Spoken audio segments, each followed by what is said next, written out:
फराह खान, तुम्ही बघताय महाराष्ट्राचा number 1 Marathi news channel news 18 Lokmat. आणि बुलेटिनच्या सुरुवातीला पाहूयात राज्याच्या राजकारणातली सर्वात मोठी बातमी। दोन्ही ठाकरे बंधू एकत्र येणार या चर्चेचं वादळ पुन्हा एकदा उठलंय, कारण राज ठाकरेंनीच उद्धव ठाकरेंना युतीचा अप्रत्यक्ष ऑफर देऊ केली आहे। मराठी माणसाच्या अस्तित्वासमोरही भांडणं क्षुल्लक आहे, पण उद्धव ठाकरेंना माझ्यासोबत काम करायचंय का अशी अप्रत्यक्ष ऑफरच राज ठाकरेंनी उद्धव ठाकरेंना दिली। तर राज ठाकरेंच्या प्रस्तावावर उद्धव ठाकरेंनीही प्रतिसाद दिला। राज्याच्या हितासाठी किरकोळ भांडणं बाजूला ठेवायला मीही तयार आहे, माझ्याकडून भांडणं नव्हतीच, मिटवून टाकली असं उद्धव ठाकरे म्हणाले।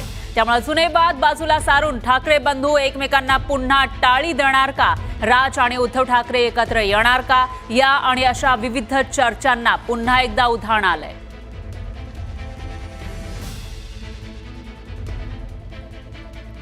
राज ठाकरेंनी ऑफर दिलेली होती आणि त्याच्यावर उद्धव ठाकरे यांच्याकडून सुद्धा प्रतिसाद देण्यात आला आहे। त्यामुळे राज्याच्या राजकारणामध्ये आणखी एक भूकंप म्हणावा लागेल होण्याची शक्यता आहे त्या काही दिवसांमध्ये, कारण आतापर्यंत मनसेकडून तशी इच्छा व्यक्त करण्यात आलेली होती, पण उद्धव ठाकरे यांनी त्या बाबतीमध्ये साथ घातली नाही असाही आरोप केला जात होता। आणि आता तर जेव्हा राज ठाकरे यांनी साथ घातली त्यावेळेला उद्धव ठाकरेंनी सुद्धा प्रतिसाद दिलेला आहे। त्यामुळे आता संकेत मिळत आहेत दोन्ही ठाकरे बंधू एकत्र येण्याचे। फक्त आता ही प्रक्रिया कधीपर्यंत पूर्ण होते आणि अधिकृत घोषणा कधी केली जाते असा सवाल उपस्थित झालाय। दरम्यान राज ठाकरेंनी नेमकं काय म्हटलेलं होतं ते बघूयात। शिवसेना फुटली नाही, फुटलीच तर तुम्ही अजूनही एकत्र येऊ शकता का? अजूनही एकत्र येऊ शकता का? हे अख्ख्या महाराष्ट्राचं काय म्हणतात स्वप्न आहे। हे बघा, प्रश्न असा आहे ना की या सगळ्याच्यामध्ये कुठच्याही मोठ्या गोष्टीसाठी मला असं वाटतं आमच्यातले वाद, आमच्यातली भांडणं, आमच्यातल्या गोष्टी या किरकोळ आहेत। महाराष्ट्र खूप मोठा आहे हो, कळलं का? या महाराष्ट्राच्या अस्तित्वासाठी, मराठी माणसाच्या अस्तित्वासाठी ही भांडणं आणि हे वाद आणि या सगळ्या गोष्टी अत्यंत क्षुल्लक आहेत, अत्यंत क्षुल्लक आहेत। त्याच्यामुळे एकत्र येणं आणि एकत्र राहणं यात काही मला फार कठीण गोष्ट आहे अशातला मला वाटत नाहीये। परंतु विषय फक्त इच्छेचा आहे, हा एकट्या माझ्या इच्छेचा नाहीये विषय आणि माझ्या काही स्वार्थाचा पण विषय नाहीये। मला असं वाटतं आपण लार्जर पिक्चर बघणं गरजेचं आहे। महाराष्ट्राचा स्वार्थ मी पाहतोच आहे म्हणजे तर माझं म्हणणं आहे की सगळ्या महाराष्ट्रातल्या राजकीय पक्षांमधल्या सगळ्या मराठी लोकांनी येऊन एकच पक्ष काढावा।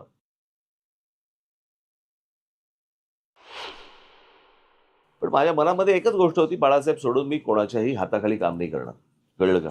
म्हणजे त्यावेळेची परिस्थिती अशी होती, म्हणजे मी जेव्हा बाहेर पडलो त्याच्यानंतरचा हा माझा विचार आहे। परंतु मी जेव्हा शिवसेनेमध्ये होतो त्यावेळेला मला काय बाळासाहेब असेल, उद्धवच्या बरोबर काम करायला मला काहीच हरकत नव्हती। पण समोरच्याची इच्छा आहे का मी बरोबर काम करावं? महाराष्ट्राची इच्छा आहे ना, पण तेच तर ना, मग महाराष्ट्रात जाऊन सांगावं तिकडे।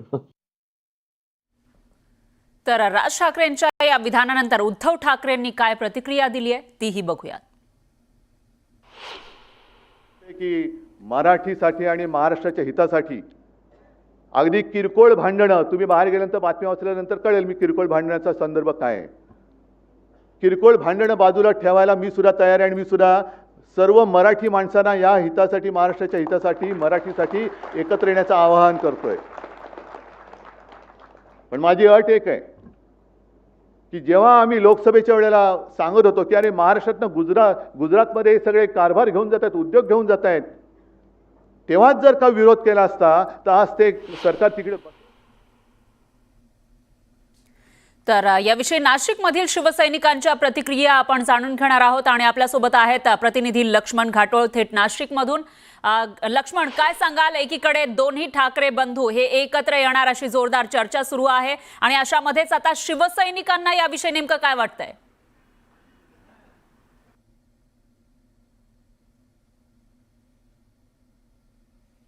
सगळ्यात पहिल्यापासून शिवसैनिकांची नेमकी भूमिका काय आहे हे सर्वात महत्त्वाचं आहे आणि तीच भूमिका आपण या शिवसैनिकांकडून समजून घेणार आहोत।